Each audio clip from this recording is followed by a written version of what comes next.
Virtue Motors, it's all in the people. My love of Spitfires came as a small boy. Working on Spitfires is a huge responsibility, and the same applies at work. I'm a Punjabi singer. I've got a passion for singing, and I always loved cars. When I'm photographing the car, I try and picture myself as the customer, so the photos have to look really good. The care, passion and attention to detail people at Virtue Motors invest in the things they love will help you choose your next perfect car. Because at Virtue Motors, It's all in the detail.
At Virtue Motors, it's all in the people. My love of Spitfires came as a small boy.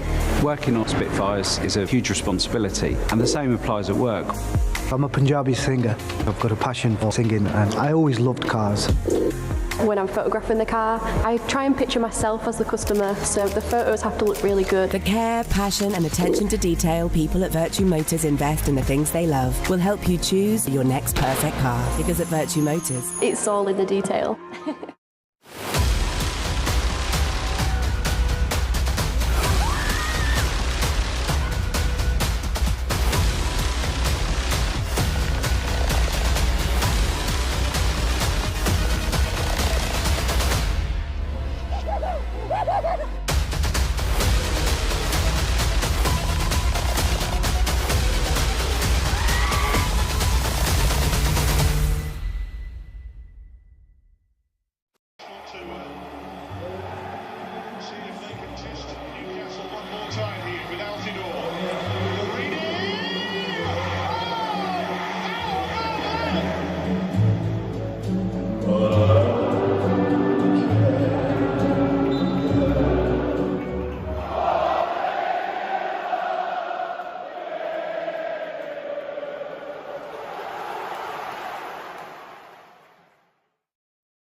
Virtue Motors, it's all in the people. My love of Spitfires came as a small boy.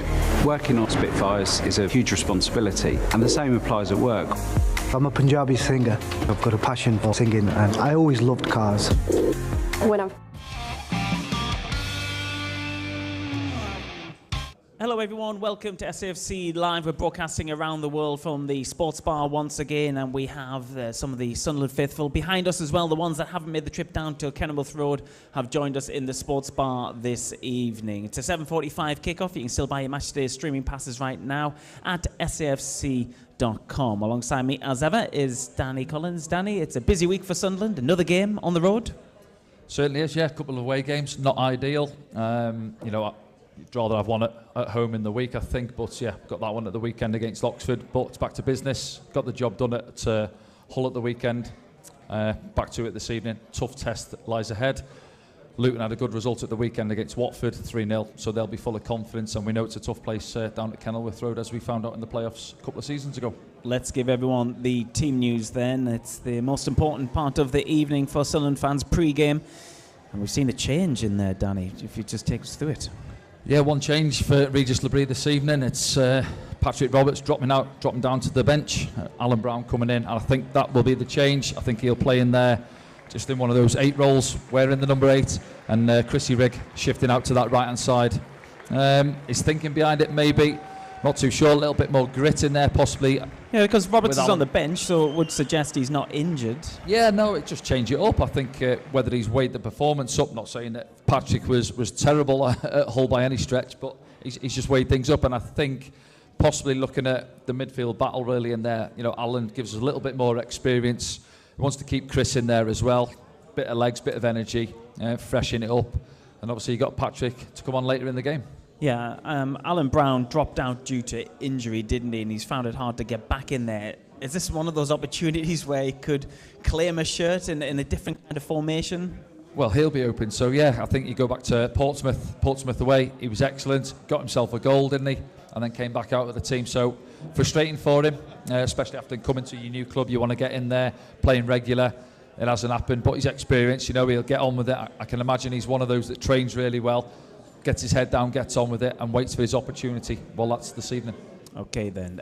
Let's start the programme by looking back at Sunderland's previous game only a couple of days ago when they went down to the MKM Stadium. Let's see how the boys fared. Well, of course, we know the result in the end was 1-0 to Sunderland, thanks to a goal from Wilson Isidore. But he's some of the opening exchanges. Won't be remembered as a classic, though, will it, Danny? But we've got all 3 points. That's the main thing.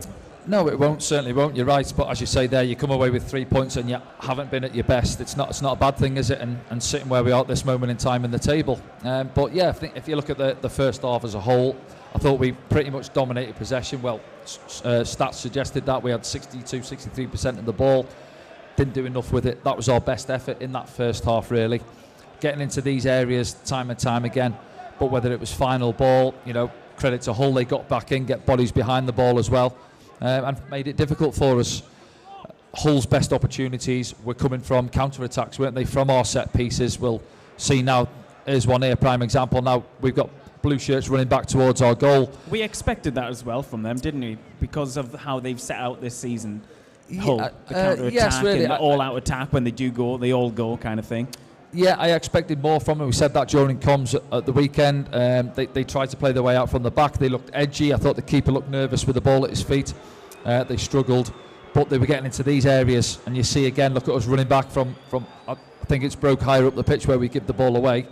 But again, credit to Chris Mepham on this occasion. Does well, gets between man and ball and waits for the contact, goes down. And he was excellent all afternoon, wasn't he, Chris?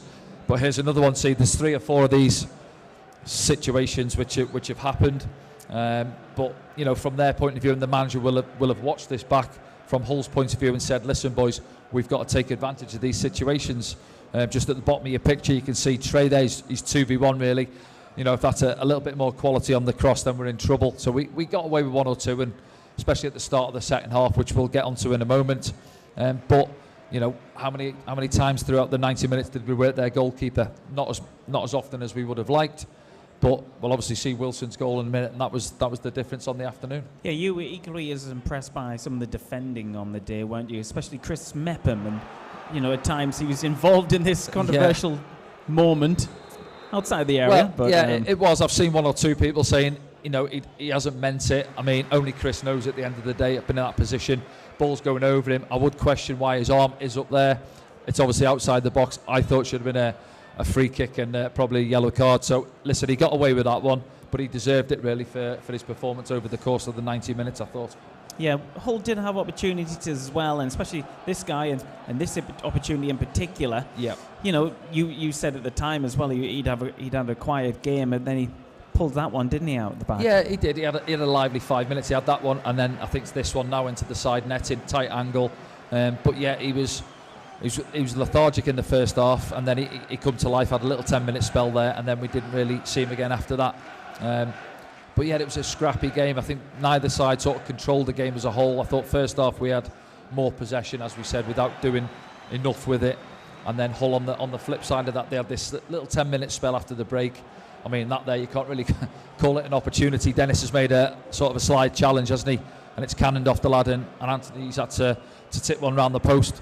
Well, here's the goal now. Let's get onto it. And it's one that's been debated, hasn't it, since the game at the weekend. And I think a lot of people have agreed with how we've seen it. Obviously, Hull fans aside, I think they get themselves in a mess. I think, from my point of view, if I was Hull, I'd be more concerned with their setup. It's bizarre that they haven't got anyone 30, 40 yards back. Naturally, most sides would leave a man back there to deal with that situation. Simmons turns into danger there as well, doesn't he, when Dan Neal's able to tackle him? Yeah, well, it is, yeah, and Drama actually does well. He gets back goal side, but then Wilson just slows him up and then goes again. You see it here now. He does well to defend it, but then wrong foots him, goes again. It's a lovely little dink finish. Deserved to win the game, didn't it, really? And you can see him there getting his breather in after the goal. It was a 60, 70-yard run. And no credit to him. That's 3 in 4 games, and he's enjoying being up there, the top end of the pitch. Yeah, and then there was a few opportunities following that for either side, and Tim Volter there, he was furious with the officials afterwards, wasn't he? But they only got themselves to blame at the end of the day, Hull. Yeah, I think so. Yeah, I think he's they can blame the referee, of course they can. Yeah, but he interfered in the build up to it. But once the lad received it, he's tried a Cruyff turn and gone back into the referee. So the lad that lost the ball, he wasn't complaining. He never got after the ref after the goal had happened. He sort of accepted it. So that told the story for himself. But yeah, they didn't do enough really, Hull, other than that 10 minutes for the home side. And it was a good gritty away performance from ourselves. We always say, don't you, a dirty 1-0 on the road, and it was exactly that. And we've got to go and back it up again this evening. Yeah, completely different game maybe tonight down at Kenilworth Road, a stadium you've probably played at before. There's tight, compact. Yeah. It can work for you and it can work against you as well, can't it? It can, yeah. I think you look at, I said there 2 seasons ago in the playoffs, second leg, they suffocated us. It feels like a proper tight, compact ground, which it is. The fans are almost on top of the pitch, and they made it difficult for us in that second leg, and we couldn't play our game. Tonight, I was saying it the other day there, we've got to stop them playing. They've got 2 big lads up top. They want to clip balls into them, try and pin us back into our half. So the lads at the top end of the pitch have got to get after their centre-backs, their back 3. So don't allow them to get their heads down and clip balls into Morris and the big man alongside him there, Adebayo. Important role for Dan Neal this evening, I think, just in front of the 2 centre-backs, screening it in front of Chris Metman and Luke O'Nien. Don't allow them to bring balls down. Don't allow them then to get the likes of Chong into the game, Victor Moses, Doughty linking up at the top end. Otherwise, it's going to be a long old evening. Yeah, they did lose a couple of players, didn't they, during the summer, as you would expect, dropping down. Ross Barkley probably being the biggest one they've missed, and you would expect him to remain in the Premier League with his quality. But this is the majority of the squad that actually went up to the Premier League, wasn't it, as well? So they've got a good team chemistry there, haven't they? Yeah, they have, yeah. And they gave it a good go last year, but obviously come up short. And then everybody's perhaps expecting them, with the other teams that come down, to kick on this season and to try and get back up there. They've had a tricky start. They've lost 5 of their 10 games so far. Do you think we saw the real Luton last weekend, though, against Watford? Yeah. Well, from their point of view, Rob Edwards will be hoping. Yeah. So, yeah, he's trying to get them going, get on a bit of a run. I mean, they're still down in, 18th position. Yeah. So there's still a lot of time for him to get them going again. But, yeah, to lose that amount of games early on, it would have been a shock for him, a shock for the fans, I think, as well. But he'll want to fight and he'll want to get them going in the right direction and try and back it up again with another win this evening. Yeah, and obviously they were at home as well at the weekend. Okay, what we'll do is have another look at the Sunderland side for anyone just joining us around the world and want to know what the Sunderland team news is. Well, there's been one change by Régis Lebris in the starting 11, and that's Patrick Roberts dropping out for Alan Brown. What do you think the thinking is behind that one then, Danny? I just think possibly he's a bit concerned about middle of the park. I think they set up generally in a 3-5-2, so it'll be congested in the middle of the park. I think he's looking for, Alan Brown. He is a bit more of a warrior type in there. He's a player as well, don't get me wrong, but he's experienced in there as well. So I think he's maybe allowing and thinking, well, I'll forfeit one of our natural wingers. Chris will still give us some energy out on that right-hand side. He's not shy of putting a tackle in either. But just think he'll feel that Alan will give us a little bit of control in there. Obviously, you've got Job in there, full of energy this season. I think he's been excellent. Dan Neil just in behind patrolling as well. So it's almost matching him up with that three-man midfield, and he just perhaps feels with the experience Alan's going to help us out in there this evening. And Chris's positioning on the right-hand side, he's been there before. I think he's even done it for England as well. Yeah, he was there last season generally, wasn't he, when he played? I remember down at Leeds, I think he played out there, a few other games as well. He won't prefer it being out there, but in general, you can see when he's linking up with Patrick, he's made a few overlapping runs going down that right-hand side. But similar to Patrick, he'll want to come back inside on his favoured left foot as well.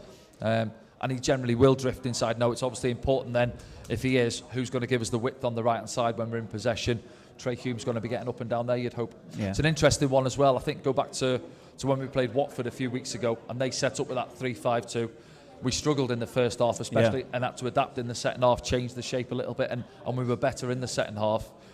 So, yeah, it's important when they've got wing-backs. Whose role is it? Is it going to be Chris Rigg? Is it going to be Trey Hume? Who's going to be picking up Doughty? Is it going to be over on that left side? And then flip side of that is Victor Moses on the right. Yeah, okay then. What we'll do now, we'll go to a quick ad break. You can still buy your matchday streaming passes around the world right now and in the UK as well this evening at safc.com. We'll see you in a sec.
Well, welcome back to the Sports Bar here at the Stadium of Light. The lads are down at Kenilworth Road for 7:45 kick-off. We're now joined by club historian Rob Mason. Rob, nice to have you back. You were on holidays at the weekend, but Sunderland coming through with another 3 points on the road. Indeed, yeah. I watched the game in the game at Hull the other day, about 2 hours before I had to get the plane home. So I was obviously in a good mood on the way home, because you know me, I'm always happy with a draw away from home, and delighted with 3 points. So to come away from Hull with 3 points was absolutely excellent. But of course, that's history now. We've got to build on it tonight and get another result from a very, very tough game at Kenilworth Road this evening. Yeah, let's give everyone the team news then, the Sunderland team news, if you want to join us around the world. And Danny, you can talk us through the changes if you don't mind. Well, it's just the one change, isn't it? And possibly a change in formation. Having a discussion there with Rob off air, and he thinks maybe Job will just drop in a little bit deeper as well, which we'll have to wait and see when we get underway, maybe at 4-2-3-1 with Brown just in behind Isidore. But again, we'll wait and see once we get underway. But yeah, just that one change this evening for Regis Labrie. Over on that right-hand side, Patrick Roberts dropping down to the bench, Alan Brown coming in, and I think Chris Rigg will shift over onto that right-hand side. Yeah, certainly we'll see, 5 minutes after we've kicked off, or even 2 minutes after we've kicked off, how the shape is actually going to illustrate itself. But yeah, it may well be that we'll play in the style, in the formation that we've got up on screen there. But I wouldn't be at all surprised to see Job drop a little bit deeper and have Rigg that little bit wider today, partly to try and negate the impact of Doughty on the left flank for Luton. He's always a danger. He's created more chances in the Championship than any other player, any other club this season. Yeah.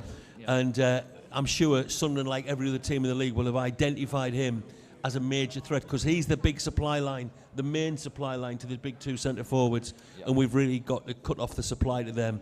So we'll see how we line up, but I'm absolutely sure that the coaching staff, with all the analysis they do week in, week out, will have identified what they see as the best method to try and reduce the effectiveness of Luton Town, who, of course, until very recently were a team who were impressing, I think, in the Premier League. Although they were relegated, they were one of the three teams that went up who I think put up the biggest fight and impressed them much.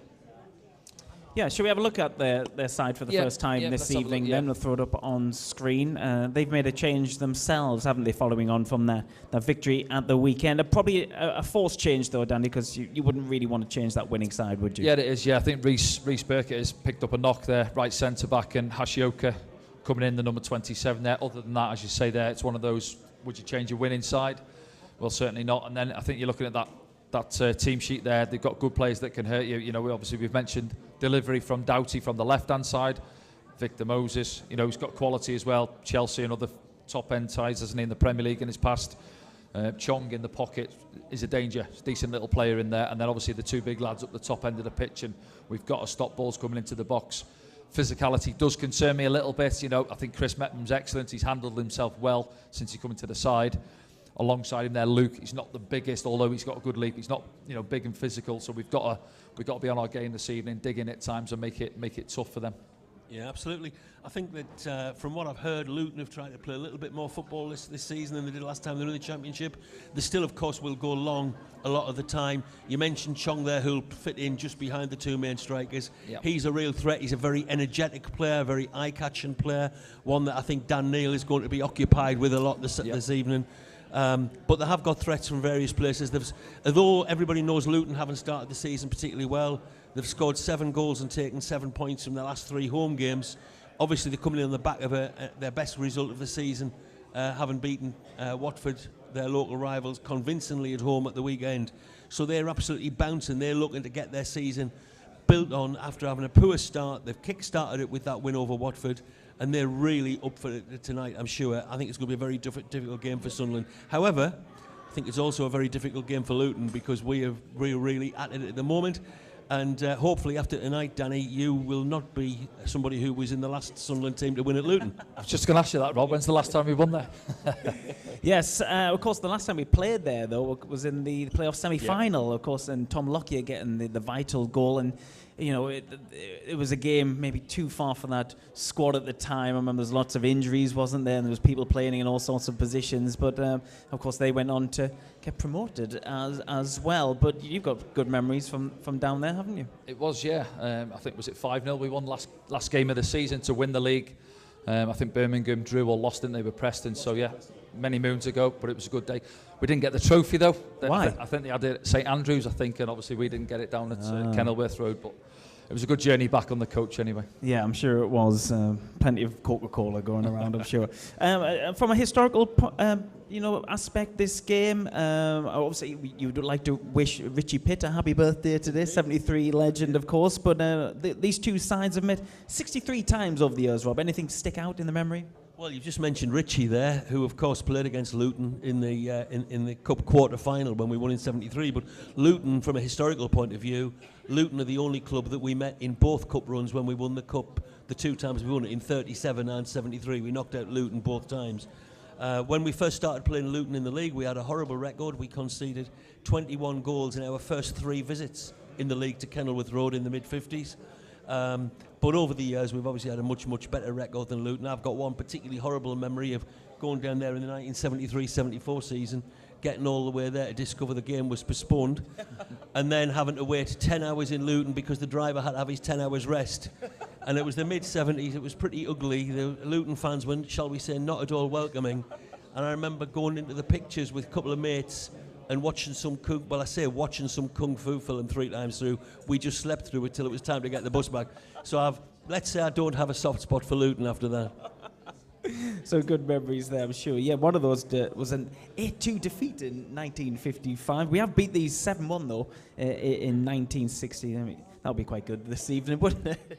Well, I'll take a 1-0. I mean, yeah, 7-1 would be fantastic. But if you want 7, we've got Oxford on Saturday, and of course they were the team we beat 7-0, and what is the biggest league win at the Stadium of Light. Let's not forget the 8-1 against Aston Villa under-21s in the EFL Trophy is technically the biggest win, as we scored 8.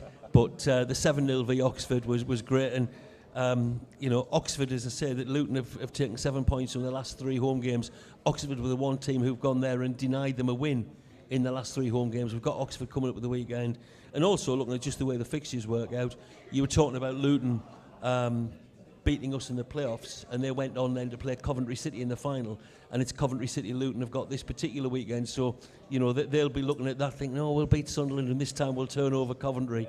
But it's all about what happens at Kenilworth Road tonight. It's a difficult game, different challenge in the style that Luton will play for Regis and his coaching team to cope with tonight, but we should be full of confidence, the results we've had, and fingers crossed we can get a positive result tonight and stay top of the table. The longer we stay top of the table, the more our own momentum and belief builds.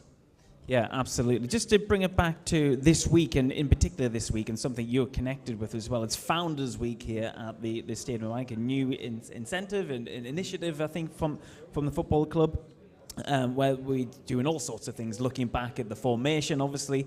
Michael Ganley's doing the fan museum in the stadium as well at the moment, and I was lucky to go down there the other day and had a little bit of a tour, and there's a piece on our YouTube channel as well about that. Sunderland's got so much history, hasn't it? And it's all started from the founders, which is why the week is named.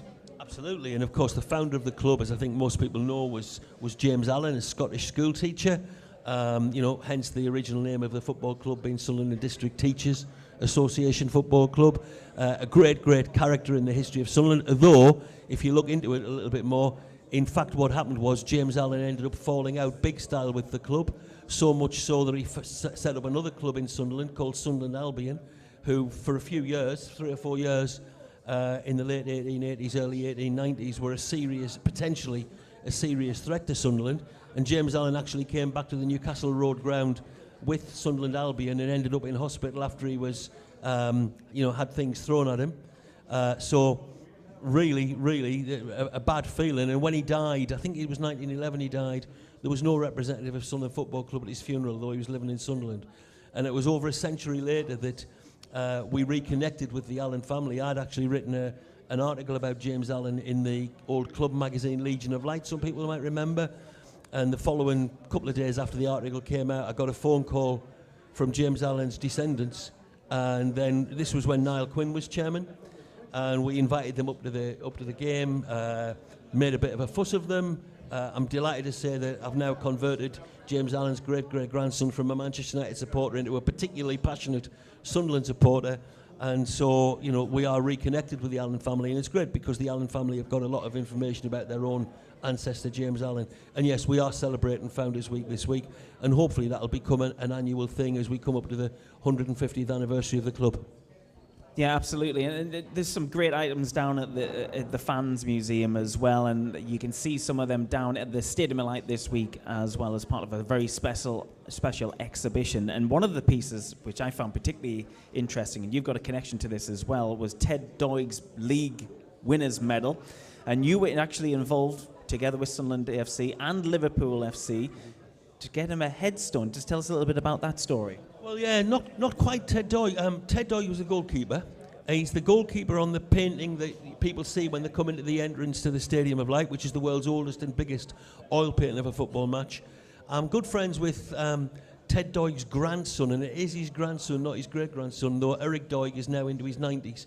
Actually, recently brought out a biography of his granddad called Goalkeeper, and I think it's called Goalkeeper and Splendid Fellow. But he's buried in Anfield Cemetery. Anfield Cemetery is between Anfield, Liverpool, and Goodison Park. I should say that Ted Doig, the goalkeeper, having won 4 championship medals at Sunderland, went to Liverpool and was part of the Liverpool team that was the first Liverpool team to ever win the league. And the manager who took him there was Tom Watson, who'd been Sunderland's manager. And Tom Watson's buried in the same graveyard. And it was Tom Watson that didn't have a headstone.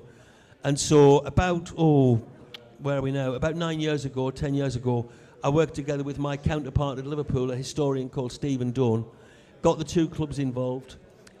We put up a headstone to Tom Watson, actually on the 100th anniversary of his death, which was, his death was in May 1915. So yeah, 9 years ago we put up the headstone to Tom Watson. That headstone has the club badge of both Sunderland and Liverpool on it. And I travelled down to Liverpool to represent Sunderland with Jimmy Montgomery. And I have to say, I'm the man, Danny won't be impressed with this as a Welsh international, but I'm the man who turned down Ian Rush, because Liverpool were going to send Ian Rush as their club ambassador for the opening. And I said to Liverpool, with all due respect, one of your other ambassadors is Alan Kennedy, who's Sunderland born and also played for Sunderland. And just for good measure, although he was a left back, Danny, did score the winning goal in not 1 but 2 European Cup finals for Liverpool, 1 from open play, 1 a penalty. And so Liverpool sent Alan Kennedy along to represent him, and yeah, we put the headstone up to Tom Watson, the greatest manager in the history of North East football. He led the club to 3 league championships in 1892, 1893 and 1895. Then when he went to Liverpool and won the league with them, became the first man to take 2 different clubs to the league championship. So yeah, Tom Watson, key figure in the history of football, and particularly in the history of North East football. And Ted Doig, one of only 2 men to win 4 championship medals with Sunderland. The other, incidentally, being in the same team, that was Jimmy Miller, who was a Scottish forward, and the first of only 4 men ever to score 5 goals in a game for Sunderland. Some amazing stats, and there's loads more out there, and all to do with Founders Week. There's plenty on Sunderland AFC socials at the moment, and YouTube. That's the place to go, and there's more events happening this week, including the exhibition which is going on downstairs from the Fans Museum. Of course, the Fans Museum is open every day anyway in Sunderland. It's the old train station, if you're not aware. And there's a special evening in here on Friday, which I'm involved with Kevin Ball, who is a bit of a legend around these parts as well. So plenty happening for Founders Week. Let's have another look at the sides. If you are just joining us here on SAFC Live, we're broadcasting live from the Sports Bar, Quinn Sports Bar, and I understand Sir Niall himself will be speaking on the club's YouTube channel in the couple of days as well, so keep an eye out for that. Danny, we have 1 change in the 11. Just quickly talk us through the change for the people just joining us around the world. Yeah, 1 change as we were. Other than that, Patterson in goal, back 4 as it was, Dan Neil in front of them, Alan Brown coming into the side, Patrick making way, Alan in there alongside Job, possibly. We'll have to wait and see. Wilson leading the line, 3 in his last 4. He'll be full of confidence. Remain out on that left-hand side, and then Chrissy Rigg just shift across, we think, to that right-hand side. So, yeah, that 1 change this evening. Can we go and get another 3 points?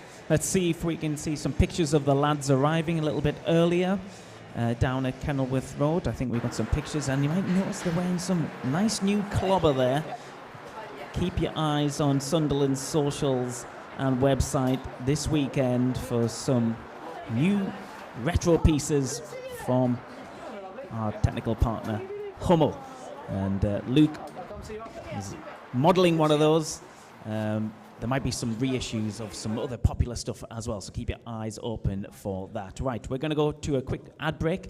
When we return, we'll have live pictures from Kenilworth Road, and the people behind us in the sports bar might want to charge their glasses because Sunderland could remain top of the championship this evening with another 3 points. You can still buy your matches, streaming passes, of course, around the world right now at safc.com. We'll be back very soon.